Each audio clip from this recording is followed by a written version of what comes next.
هنګو پولیس د ترهګرۍ لویه منصوبه ناکامه کړې ده او کاروایي کې 3 ترهګر ګرفتار کړي دي. نیول شوي ترهګرو نه په لوی کچ وسله هم برآمد کړې ده.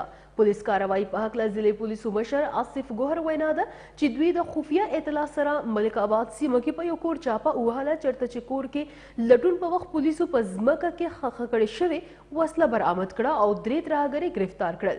ډي پي او وینا تر مخه برآمد کړې شوې وسلې کې یو RPG 7 مشین گن 28 ماټر ګولې 34 بم فیوز یو راکټ لانچر 3 راکټ لانچر ګولې او یو کلاشنکوف شامل دي. پولیسو وینا ده چې ترهګرو د ولقینه 19 لکه 32,000 افغاني کرنسي هم په قبضه کې اخیستل شوې ده. ضلع پولیسو مشر آصف ګوهر ویلي دي چې ترهګرو دغه وسله د ترهګرۍ پیښو لپاره ایښې وه او په وخت اطلاع ملاوېدو سره دوی د ترهګرۍ منصوبه ناکامه کړه. ګرفتار کړي شوي ترهګر د نورو پلټنو لپاره نامعلومه ځای ته منتقل کړي شوي دي او په سیټي تاڼې کې د دوی خلاف د ترهګرۍ مقدمه هم درج کړې ده.